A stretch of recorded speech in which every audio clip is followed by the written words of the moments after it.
to this meeting. I do need to make you aware that, as you are aware, that temporary measures have recently come into force to increase security at council meetings. CCTV and audio recording is now in operation in the public gallery, and recordings will be held for 5 months. Whilst this is regrettable and the council remains committed to making decisions in open session, it is essential that meetings and council business can be carried through safely, efficiently and without disruption. In the event of any persistent disturbance, I will have no option but to adjourn the meeting and ask those causing the disruption to be escorted from the chamber so the council can continue to efficiently take the decisions that are required. And also to note that there is no fire alarm test expected, so if the alarm does sound, you should immediately make your way to the nearest fire exits. I have a late apologies from Councillor Collins, who is unwell, so he will not be here tonight. Declarations of interest. Are there any members who need to declare an interest? No? Thank you very much. Minutes of the last meeting, they are on page 5 to 14. Does anybody have any comments on those minutes? Could I see a show of hands then, please, to approve the minutes? That's unanimous. Many thanks. So we've got no petitions or member questions, but we do have 2 public questions from Mr. Edgwell. Welcome, Mr. Edgwell. So what we normally do, Mr. Edgwell, if you're okay with this, is that we take the answers the question and the answer that you've been given as read, and then ask you if you have a supplementary that you wish to ask the cabinet member. Which, in both instances, you'll see that although they are both fallen to Councillor Hallwood as the relevant portfolio holder to answer. So, are you happy to have them taken as read? Yes. Yes, that's working, I think.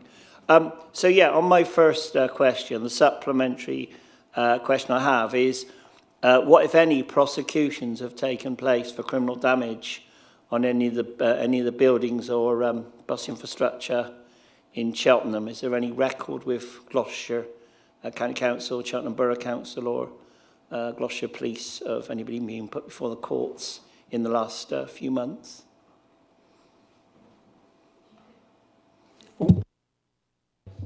Okay. Not a problem, but thank you. Thanks, Mr. Edgwell. And can I just thank you as well for taking time out this evening to come and ask that supplementary question in person. I don't have that figure at my fingertips right now, but I will ask our officers to write to you and to give you that information, which they will probably have to, in turn, obtain from the courts or the police. But there's no secret about what that information is, so we'll certainly share that with you. So my second question, in view of the fact that I think the graffiti is tagging, it's not street art, it's becoming out of control. It's getting worse than Bristol and Bath and even Frome. So I suppose my next question, we've got budget tonight, is what money is being put aside to bring the cleaning contractor into line to be able to clean immediately buildings in the way the county council, I work very closely, as some people know, with the county council, Councillor Robinson's team, to remove the graffiti as soon as possible. If we serve notice, it takes time, the owners and the graffiti cover carries on. If we paint out and remove urgently, like Bath and Bristol do, and then serve notice. So I think what I'm trying to find out is, it doesn't seem there's a built-in budget properly for this. I might be wrong, but we need a proper budget to deal with this problem in the borough, and as soon as possible within next year's budget, please. Thank you. Well, as I explained in my 2 answers, we do have quite a significant budget which covers action on graffiti. There is the neighbourhood team and our whole public protection team, including the people who brought forward this graffiti policy, and the neighbourhood team who work on tackling antisocial behaviour of various kinds, including graffiti. And we have the service level agreement with Ubico and the budget attached to that. So there is quite a significant budget. But just to be clear, we can't be responsible as the council for removing all the graffiti on every private building in Cheltenham, sadly. If something happens on your building, it is unfortunately your responsibility to remove it. And we are probably not, I'll ask officers to look into the situation in Bath and Bristol, but I'm not aware that it would even be legal for us to go onto other people's property and do preemptive removal of graffiti on private property and then send them the bill. That doesn't, I don't think that would be legal, but I will ask officers to look into the examples you've quoted and perhaps get back to you on that as well. Thank you. Thank you, Mr. Edgewell, for your questions tonight. So that takes us on to section 2 of the council. There's nothing referred from council. There's nothing sent to us via overview and scrutiny or any other committee. So that takes us on to section 5 in the reports. Councillor Jeffreys has requested the 2 budget items that we're looking at to be considered tonight to look at them in reverse order. As the agenda's set, that was publicly set, it was the HRA and then our revenue budget proposals coming forward, and he's asked that they are reversed. So we will be looking at agenda item 6, which is the general fund interim budget proposals, and that will be followed then by item 5, the housing revenue account. So if I hand over to Councillor Jeffreys now. Thank you for begging me that indulgence, Chair. My apologies, colleagues. I didn't meet the deadline for the request to DS, so it's purely my own fault that I got these around the wrong way. But yes, colleagues, I'm pleased to present to you this evening the General Fund Revenue and Capital Interim Budget Proposals for 2024-2025. But before I present those details, I want to reflect on some of the economic challenges we continue to face in setting our budget. Last December, the inflation was at a 40-year high of 11.1%, in case anybody's forgotten. In November this year, it's reduced to 4.6%, still above the national target of 3%. The Bank of England base rate has exceeded the forecast we had last year of 4.25% and now sits at 5.25%. This creates significant pressure on our temporary borrowing. The wholesale price of energy has reduced, but it's still double the pre-2022 costs. And the government has confirmed that our funding and referendum principles for council tax will still be below inflation. This economic environment creates additional pressures on the savings and efficiencies we've been undertaking in managing our costs, which have continued to increase. Now, through this turbulence, our challenge has been to continue to drive forward with our priorities we committed to in the Council's corporate plan approved in February. And just to remind you all, in case you have forgotten, that will be to continue with our aim of making Cheltenham the cyber capital of the UK, to continue with our commitment to make our council and our town net carbon zero by 2030, to invest in the sustainable economic growth of the town centre, to deliver more housing across the town, and to continue to support the most vulnerable communities through No Child Left Behind initiatives. This has not been easy, and the challenges will undoubtedly continue into 2024.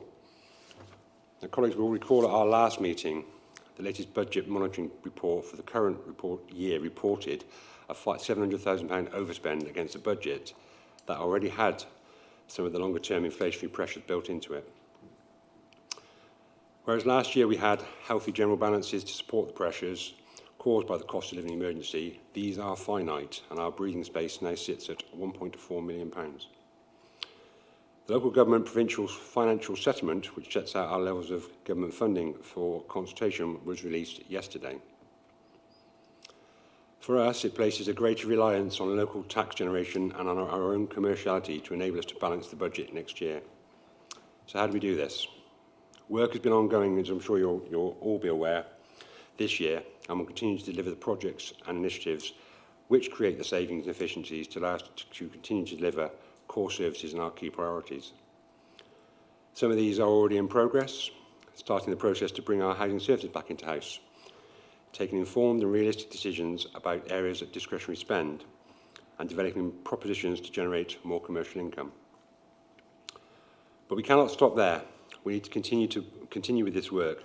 In particular, a detailed review of our environmental services, which is the largest area of spend in our budget. Now, I'm pleased to say that once again I'm able to recommend budget proposals that allow us to continue to work towards our priorities whilst protecting the financial sustainability and resilience of this Council. If agreed this evening, these proposals will be published for consultation, and this will run until the 26th of January. And therefore move the recommendations. I'm happy to take any questions, Leader. Thank you. Any member have any questions? Councillor Lewis, and then I've got Councillor Clucas. Thank you, Chair. So as any local government finance geeks in the room will know, it is, of course, the most wonderful time of the year. The local government finance settlement has just come out, which is always quite exciting. It's like a new Taylor Swift album. It's the highlight of the year for us as local government finance people. How much, if the Cabinet member can tell me, or just sort of broadly as an outline, is the government investing in Cheltenham to ensure that residents have access to the services they need? Thank you, Leader. Well, unlike Taylor Swift, unfortunately, we're not at the top of these charts when it comes to the government funding settlement. In fact, I was disheartened to read that we were actually in the bottom 20 of councils across the country when it comes to per household spending from the central government financial settlement. So yeah, not good. And to be fair, the Local Government Association have also signalled and have been lobbying quite hard that local authorities across the country will be underinvested to or not supported by about £4 billion. So the sector's going through a tough time. Thank you for your question. Councillor Clucas. Thank you, Leader. Councillor Jeffries, I find that an incredible thing to be told that Cheltenham is in the bottom 20 of councils receiving assistance from government. And the reason I say that, Leader, is because for anybody in this chamber who knows, this council has been really charged to change the lives of our most deprived children and families in this borough. And I think about what we could do with just a fraction of that cash you're talking about, Councillor Jeffries. And I want to ask a couple of questions, if I may, Leader, because we've had the great drum roll and the claim that a great deal of money has been invested, for example, in Golden Valley by this government. Could you tell me exactly how much has been invested by us and by the government? And a third question, how much of that is going to be used by this government to train our young people so that they can get the jobs in Golden Valley, so that they can be enriched, so that our communities can grow and thrive? Because that is really what we need. And if we don't get it, my bet is there ain't anywhere else in the country that's going to get anything like what they need.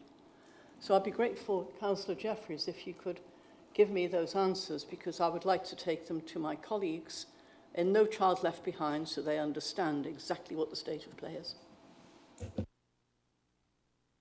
Councillor Jeffries. Cool, some tough ones tonight. There's no Taylor Swift comments, so I've got no comeback on that. But actually, our young people are really important, so I don't want to make light out of this.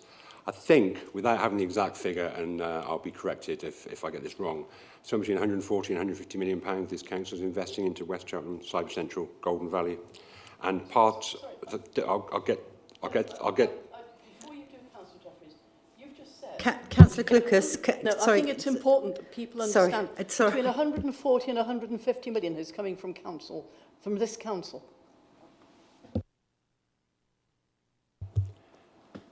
This council spend up to 140 to 150 million pounds. The recent announcement by government was to be supportive of that, to the tune of around about 20 million pounds.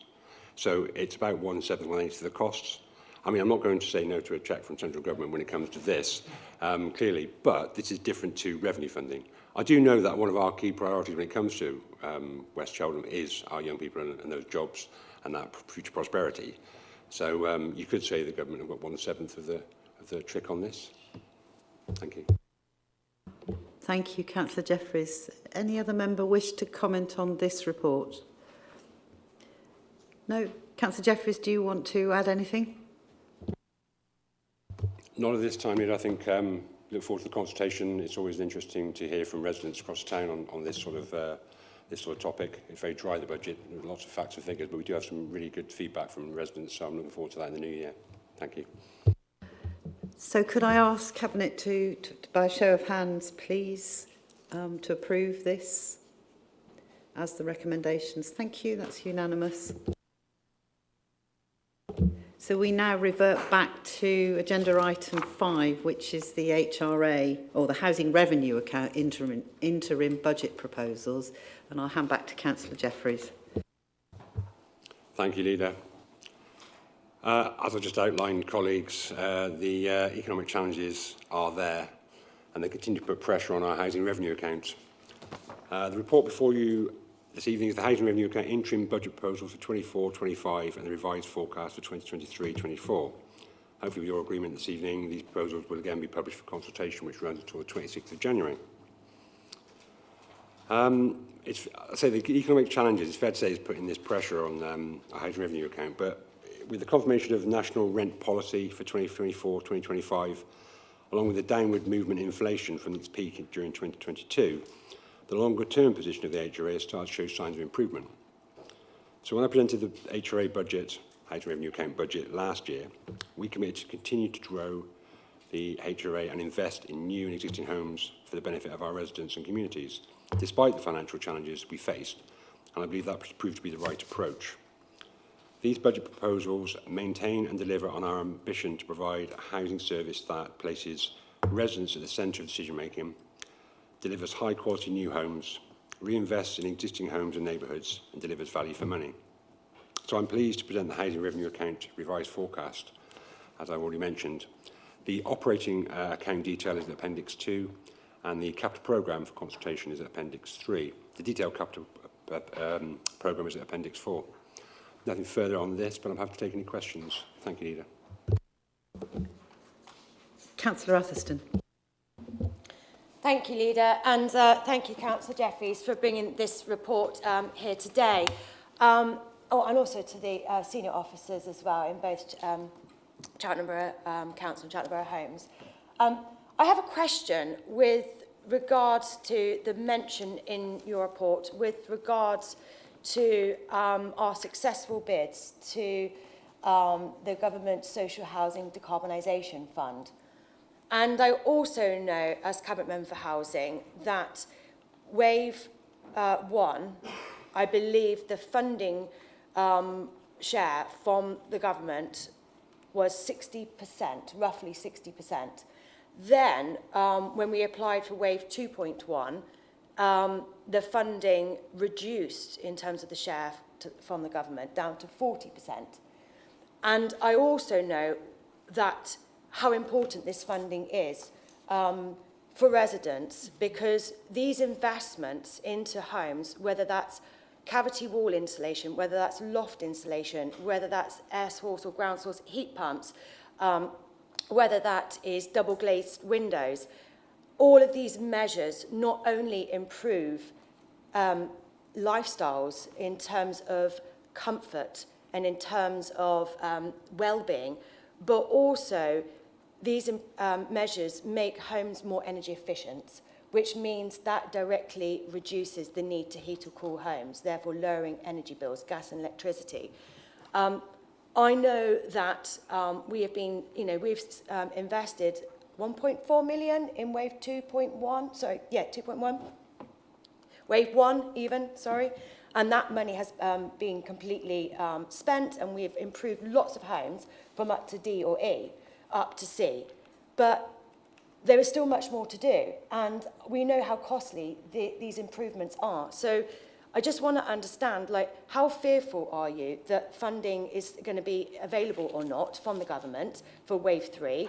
And how is this going to impact? How important is this government funding really and truly for enabling us to improve homes? Councillor Jeffreys. Thank you, Leader. That's a very complex question, but one I think is very important. We know that a lot of our tenants, and to be fair, residents, and to be fair, a lot of people across our town and across the country are suffering because of the fuel poverty issue and the cost of living emergency we've had it all together.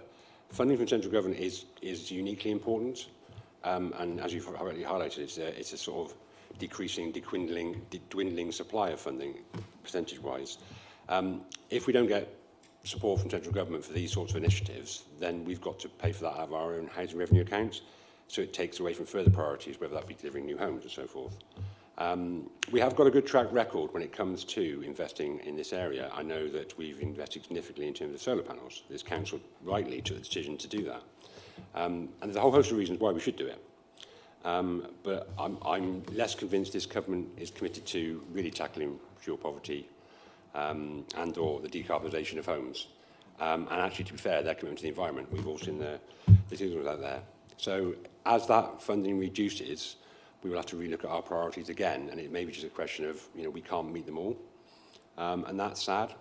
But again, we tend to do things in spite of government and get on with it, so we'll have to do that if need be. But I do share your concerns. Thank you. Thank you, Councillor Jeffreys. Any other member want to contribute? Or any other questions? You've got a question? No? I've got a comment. Comment, yes, please. Thank you, Leader. Yeah, I just want to say that I know this is going out for consultation up until the 31st of January, and it's very, very informative. So I want to thank you again for this report, Councillor Jeffreys, and the officers. If you really want to understand how the money on the housing revenue account is spent, it's extremely insightful just seeing how much we're able to do as a council, and that improvements have, financially we're better off than we were last year, and not where we really want to be, but we're in a stronger position. And the sort of scope in terms of the provision to the services for communities,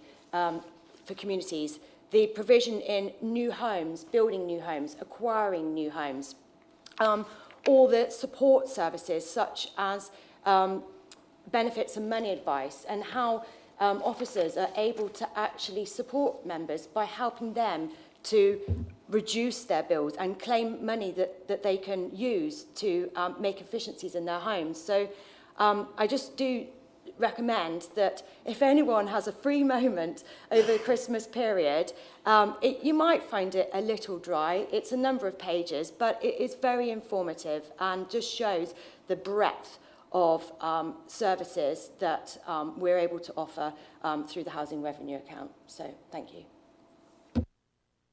Thank you, Councillor Atherstone. Councillor Jeffreys, do you want to come back?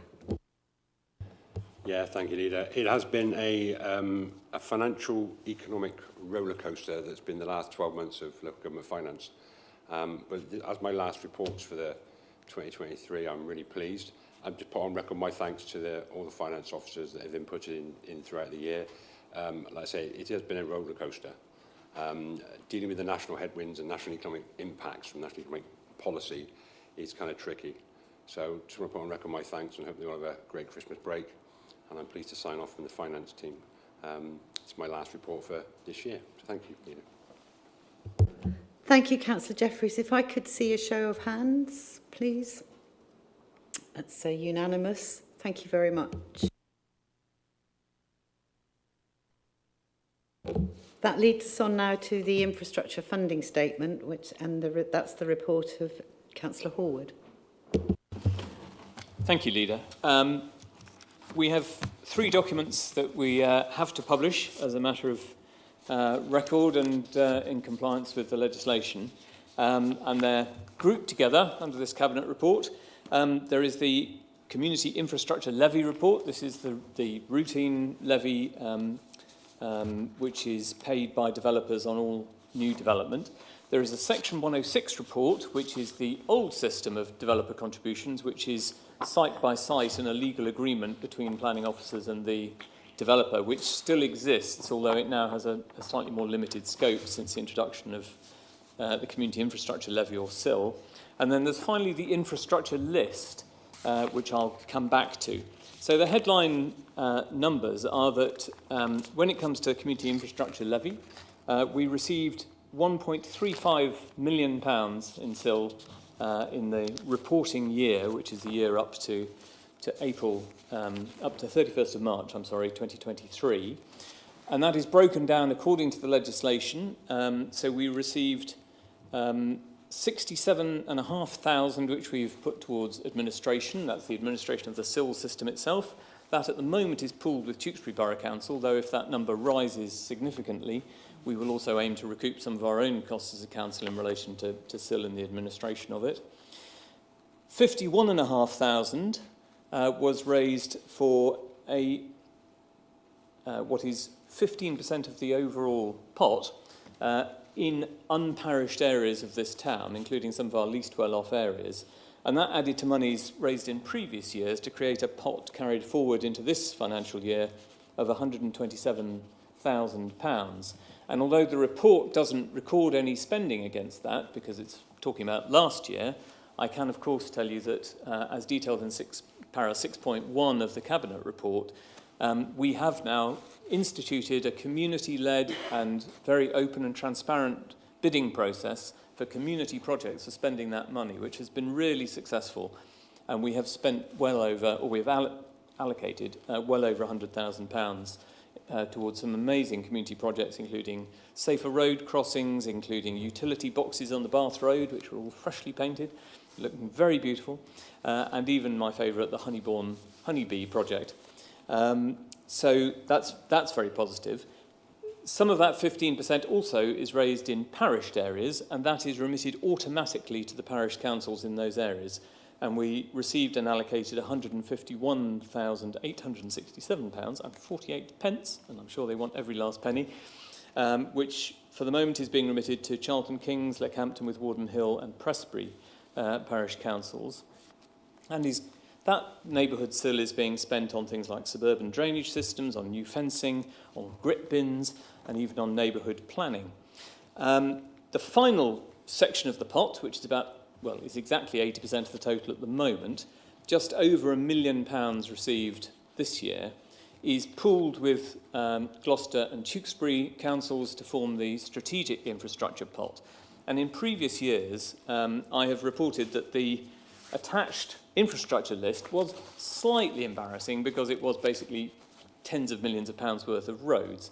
And we have gone back to those other two councils and said, we want a different process, and with actually your own help, Leader, as our representative in that joint process, I'm very pleased to report two things. First of all, that we have a much, much better infrastructure list now, and this isn't the definitive or the final version, it's effectively an interim list, but it's a list of all the possible projects that we approve as good candidates for strategic infrastructure.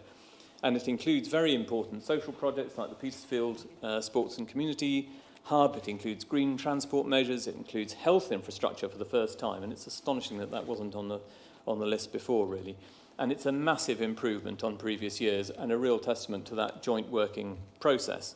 And I can also report that it has, in fulfilment of our promise to Council last year, been voted on and approved by Cheltenham Borough Council at its meeting last week. So there is accountability, there is a democratic process attached to that, which is also an important reassurance since it is pooled money. And we voted to carry on pooling 100% of that strategic infrastructure with our neighbours in Gloucester and Tewkesbury. There is also the Section 106 report, which reports that we, as part of those particular agreements, we did receive quite a lot of money, actually, well over £1 million in Section 106 financial contributions, but we also actually delivered 29 affordable dwellings, and we made agreements for 156 affordable houses in the Section 106 agreements made during that reporting year as well. And in fact, of that £1 million or so that's been received in financial contributions, overwhelmingly that is also being devoted to affordable housing. So this is a really crucial part of our delivery of the pledge we have as a council to really help people within Cheltenham to be able to have accommodation and dwellings that they can reasonably afford and reasonably expected to afford. And then the final part of the report is the infrastructure list itself, which I've already mentioned now. So overall, this is a very positive picture, and lots of great money being spent on great neighbourhood projects, both by parish councils and by this borough through an all-party process. Lots of money and lots of affordable housing being delivered. And we're also covering administration costs. So it's all altogether a win-win situation. You would think the system was so good that nobody would want to muck it up. But I'm afraid to report that Michael Gove, the Secretary of State, is reconsidering the system. That always raises some anxiety that no system is so good that the current government won't want to muck it up. But I hope they don't, and I hope they preserve what is emerging. It's actually a very strong system, and certainly in Cheltenham, it's one that is really delivering on the ground for local communities at neighbourhood level, at strategic level, and with full democratic accountability too. And I'm very happy to commend these reports to Cabinet. Thank you, Leader. Thank you, Councillor Horwood. Any member got any questions on this report? Councillor Atherstone. Thank you, Councillor Horwood, for a report, and just to say how thorough it is and how interesting it is and transparent it is to be able to see where all the money has been invested. Just a quick one. With regards to the money that has been invested or allocated to non-parish areas through the neighbourhood funding pot, thank you so much for putting that in the sort of covering letter of your report. Just a question, will that be included in next year's full infrastructure funding statement? I'm not sure if it's a statutory obligation, but I think it's certainly something we should do. I think that's a very good suggestion, and so yes, I will commit to including the full detail on all the projects that are funded through the or allocated money through that open, transparent, cross-party process that we've instituted, and put that in next year's report. Thank you. Any other member? No? If I could see, Martin, do you want to come back at all? No. If I could see a show of hands, please, to do the recommendations. That's a unanimous one. Leader, I beg your pardon. Could I just add one thing, which is, of course, to thank Tracy Birkinshaw and Paul Hardiman and the officers who worked on this actually very complicated and technical piece of work with a lot of maths in it. So I should have said that during my opening remarks, and I apologise. I'd like it in the minutes. Thank you, Councillor Horwood. That takes us on to agenda item 8, which is the Publica review, which is the report of myself. Many of you will know already, because I think it's been reported in different places, but Cotswold District Council had their peer review, and following that peer review, in partnership with all of the others, so West Oxford, Cheltenham and Forest of Dean, we sought to get an external company to undertake the review of Publica. So this company was appointed. I'm going to sort of paraphrase this a little bit. And so this company came in. The methodology included within the review of Publica was senior staff, leaders of each of the councils, the senior management teams of each council, and the chair of the Publica board. And that was then triangulated, and an assessment of this information report you can see and the recommendations are set out in Appendix 2 of this report. The key recommendation for those councils is that the majority of services are returned to those other councils, and the report sets out the proposed service area groupings. However, the important thing for us is that none of the services currently provided by Publica the other councils are taking back in-house, are delivered by Publica to us at this moment in time. However, the very significant changes that are proposed, it is likely that future large-scale changes to Publica will have an impact on both the existing company and potentially on an impact on the remaining services that Publica deliver for us to its remaining shareholding councils. Publica, whatever happens next, it will be fundamentally different. And if Publica is to continue to exist as a TECO company with far fewer services, then it will result in significantly reduced turnover, which in its turn will limit the extent to which Publica can trade commercially. And under TECO rules, we have to have 20% of that turnover. In addition, the corporate overhead for a smaller company to manage and operate the company could increase as a proportion of the turnover, making the company and the services it provides less cost effective. So since 2020, Cheltenham Borough Council has already reduced our number of services provided by Publica. So we've brought back in-house both the strategic finances and our human resources are back in-house. Whilst services such as IT continue to be a high-performing service delivered by Publica, the proposed changes, if implemented, will increase the risk that services provided are indirectly impacted in addition, and it's expected that the transformation process may take some time. This may increase the extent to which there is prolonged instability within that company. But to mitigate these risks and to ensure that services currently provided by Publica to us here are maintained, improved and continue to meet need, it is recommended in the report that officers undertake an appropriate review of Publica services and bring forward any decisions where needed to ensure that any risks to us at Cheltenham Borough Council are mitigated and that those services remain fit for purpose. So the potential options are set out in the report that we could look at to include in that. And the suggestion is that, you know, obviously there's the obvious one that we remain within Publica, that we bring everything back in-house. And, you know, I use as an example, the recent decision regarding the housing services may increase the viability of bringing services fully in-house if Cheltenham Borough Homes and Cheltenham Borough Council become one larger organisation with greater potential for economies of scale.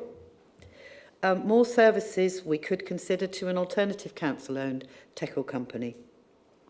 The council is also, as you all know, a joint shareholder of Ubico, and it could be that this council, that could be an option to explore to maintain economies of scale by looking towards Ubico as one of our partners, of which we obviously are a shareholder.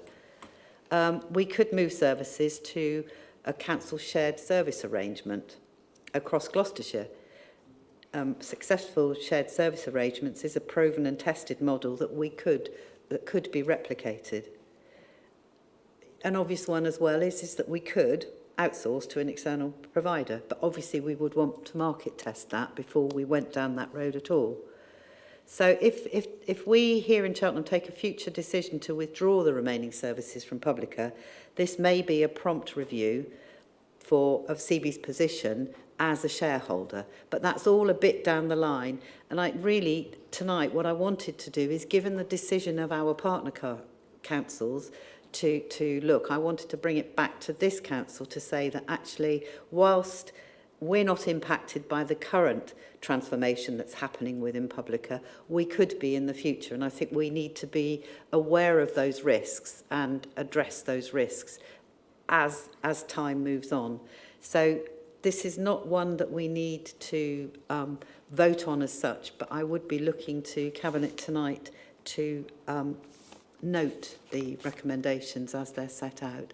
Happy to take any questions that anybody might have. Any member? Councillor Jeffries. Thank you, Nida. Crikey, many moons ago, maybe I've been here too long, Nida, I don't know, but many moons ago I can remember the inception of Publica and the conversations that we were having at the time. And I'm just trying to think which crisis we haven't been through. You know, all the different crises, I mean, pandemic and the cost of living one too fresh in our minds, but Publica has been through a lot itself. And we didn't put all of our services in from my memory at the time. So I can understand why partner councils are having a look at this. And it's interesting to read, and I think it's really, really useful having this report here at this time for us. Obviously being aware of these risks and things that are coming down the track is always advantageous for us in Cheltenham. So thank you, Leader, for the report and the paperwork. Thank you, Councillor Jeffries. I think it's important, isn't it, to just note that at the end of the day, rather like when we set the Almo up 20 years ago, which was absolutely the right thing to do because it brought in bucket loads of money to bring our homes up to decent home standard, but time moves on and we need to evolve with that, with the changing circumstances in order to be able to continue to deliver the best that we can for our residents. So could I just see a show of hands to say that we note those recommendations? Thank you all. That now leads us on to our safeguarding policy review and update. That's the report of Councillor Clucas. Thank you, Leader. This is an update of the policy, and can I thank two people for their involvement in bringing this forward. The first is Tracy Brown, who does a terrific job as our safeguarding officer, and also Councillor Jackie Chellin, who is the safeguarding champion for the council. The report has been updated as HR resources come into Cheltenham Council now, and therefore we needed to ensure that that was reflected in our safeguarding policy. That has now happened. The report itself has been through HR, human resources, through licensing and through procurement to enable those parts of our council to reflect upon its contents and make suggestions as to improvement. The safeguarding policy is necessary because it affects all of us, whoever we are, whether we're councillors, officers, junior or senior, whether we're just staff working for the council, whether we are children or young people in our town, older people who might be at risk because they are vulnerable. It affects pretty well everybody. And we will all know that because we work with everybody in this town. And so it's essential that our safeguarding policy is up to date, is clear, has the ability within it to allow people to access necessary information, and also that this is something which is approved by this council, which I hope is going to happen. One area which I hope we will be able to insert into any policy we bring forward is the training of councillors. Now, councillors don't have to be trained in safeguarding, but I think, and I know this is already happening as part of induction, but I think for those councillors who have been on the council for a while, it might be useful to have that level of training available to them so that they are updated with it. Having said that, Leader, that's something that we can factor in between now and our council meeting. And I hope that colleagues will wish this to go through so that we can actually begin that process of making sure that as this is adopted, our safeguarding policy is up to mark, up to speed, and able to act for the best interests of all of us here in Cheltenham. Thank you, Councillor Clucas. Is there any member who'd like to speak on this? Councillor Jeffries. Sorry, I thought you all heard enough of me this evening, but this is actually a really, really important policy. But actually, it's really effective, and it's really simplistic when you look at the reporting page and so forth. So, as a policy, whilst it is really crucial, there are a huge amount of vulnerable adults and children out there. And I think spreading as much awareness as we can about issues that are in the policy and how to report them if anybody's got any concerns is vital. In my day job, I safeguard training regularly. But of course, people don't, general public out there, and even some councillors don't even necessarily know. So I think the training aspect you mentioned, Councillor Lucas, is really important. So thank you very much for bringing the updated policy for us this evening. Thank you, Councillor Jeffries. I think safeguarding, well, whatever policies we have, sorry, my apologies, Councillor Lewis. I'm happy to give way for the leader if she'd like to finish. I was simply going to say that, thank you, is to say that the importance of having these policies is that actually they do need to be reviewed on a regular basis. And we do have an awful lot of policies, but they are really important. So it's always welcome when they have been reviewed and we can refresh and revisit and move with the times, really. Thank you, Leader. I just wanted to comment on the report, which I think is particularly excellent in the way that it sort of explains how the processes work.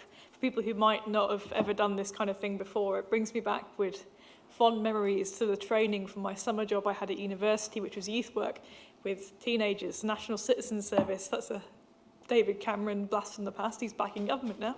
But it's just, I think it's a fantastic report in that regard because it is so simple to grasp what is that's being asked and how you go about these processes based on this report. And that's not always the case with safeguarding policy. So I think we should note particularly the officers and their incredible work in making something that sometimes feels a bit sort of scary and difficult to process and go through really feel quite accessible. So thank you to the officers and to the Cabinet member for that. Thank you, Councillor Lewis. Any other member? If I could see a show of hands, please. Thank you very much. That now takes us on to the Cabinet member briefing session. So if I start with Councillor Lewis.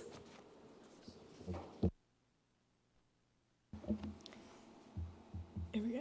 Thank you, Leader. So I just want to give one festive update for any small and medium businesses based in Cheltenham who have a bit of spare time on their hands over Christmas.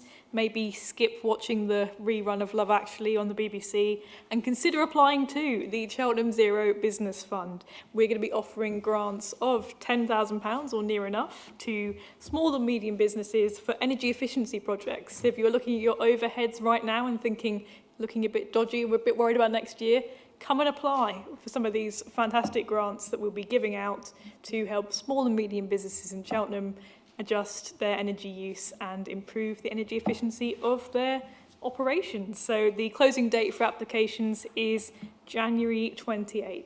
So you've got plenty of time to still apply, but as I said, skip the Love Actually rerun. The application's short enough, you can probably do it in the same amount of time.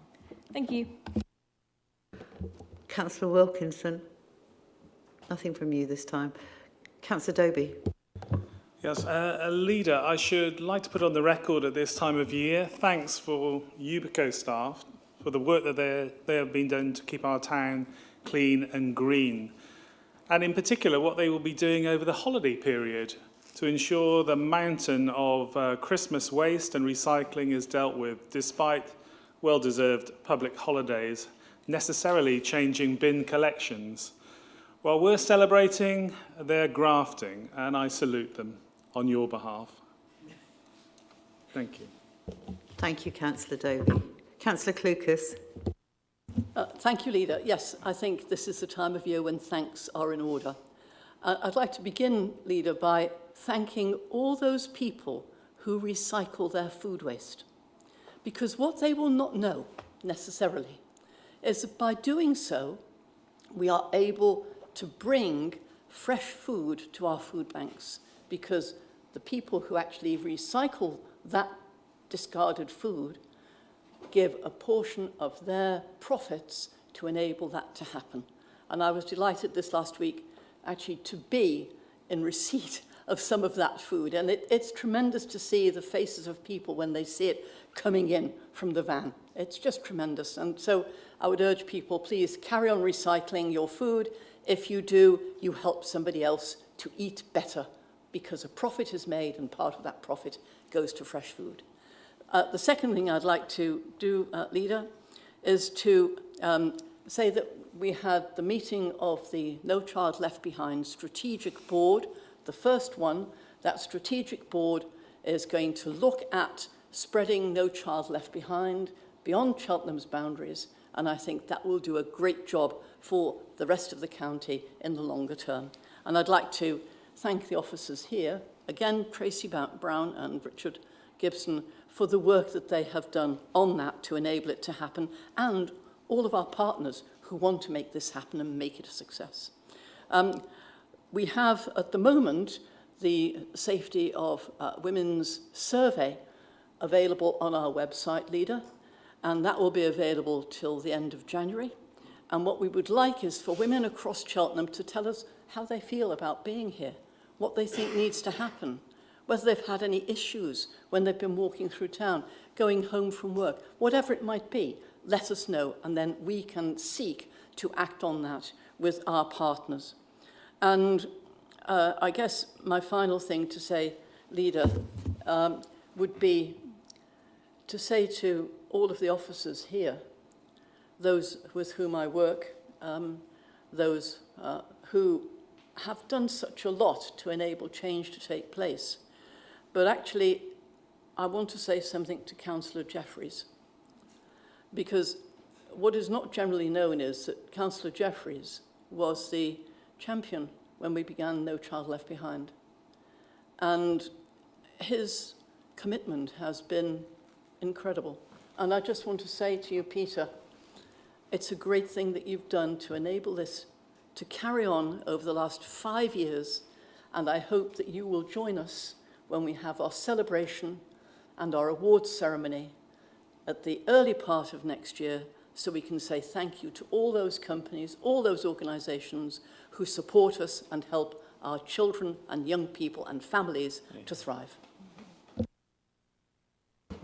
Thank you, Councillor Clucas. Councillor Atherstone. Thank you. I just have one update today, and it's very important. As part of our move to bring housing services back in-house into Cheltenham Borough Council, we are taking this as an opportunity to obviously go back out to tenants and leaseholders to ask them to help us shape the services going forward. A letter has gone out, and if you haven't, if you're a tenant or leaseholder, or if you know anyone that's a tenant or leaseholder, if they haven't received the letter yet, it will be arriving imminently with instructions on how to complete the survey. The survey closes on the 11th of February, so if you do have any spare time, please do take this opportunity over the Christmas period and in the month of January to complete that survey. Also, the information that is shared on the survey will be held in the strictest of confidence as being managed by an independent organisation. So people do not need to worry about that. The information will not be shared directly with the council. Also, if tenants or leaseholders have any questions at all, there are a number of drop-in centres across Cheltenham, so Hester's Way, St Paul's, etc., where on certain days where you can ask the independent organisation any questions that they might have, and there are also online webinars. All of this information is detailed in the letter that tenants and leaseholders will receive. So just to say how important it is, and we value feedback so that going forward we continue to shape the services as they're required. Thank you. Thank you, Councillor Atherstone. Councillor Hallwood. Two things, Leader. First is some recruitment news on the planning team. We're going to be shortly advertising for 2 new posts to the planning team. One is a senior enforcement officer, and we did come out of the pandemic with a bit of a backlog on enforcement, and obviously it is very important not only to take good planning decisions, but to then make sure they are actually enforced, and local people expect that. So it's very welcome news that we're now going to add capacity to that team. Second one is a borough ecologist. There are much delayed rules coming in on biodiversity net gain, which had we been in government we'd have brought in a bit sooner, but it's good that they're happening, and so this post holder will advise the planning team on biodiversity net gain and hopefully do a lot more actually and improve our sort of policy and practice in relation to nature recovery and ecology generally. The other thing I'd like to just report on is that there was a speech today by the Secretary of State covering housing and planning, Michael Gove. He announced yet another new version of the National Planning Policy Framework, but he also, in the speech, berated councils for being too slow to deliver housing, but simultaneously said he'd try to make it easier for councils to avoid building in the green belt. Might be seen to be trying to have his cake and eating it. What I told Sky News earlier on today was that, first of all, we are delivering 35,000 houses in the areas of Cheltenham, Gloucester and Tewkesbury in cooperation with our partner councils. And we are doing that alongside protecting green belt and local green spaces. So we are really delivering. But I'm rather worried that these changes might mean that some less conscientious councils might use this as an excuse to essentially not build anything. And I said that I thought that would be letting down young people in particular. But also, it's rather ironic because I was being interviewed next to a site on the Shodington Road where we have been waiting since an appeal in July for some kind of determination of this major planning application. And it's not being held up by this council. It's been in Michael Gove's own in-tray for 6 months. So I think he should spend a little less time criticising councils and a bit more time getting on with his own paperwork, frankly. Thank you, Leader. Thank you, Councillor Horwood. Councillor Jeffreys? Nothing. I've just got a few bits.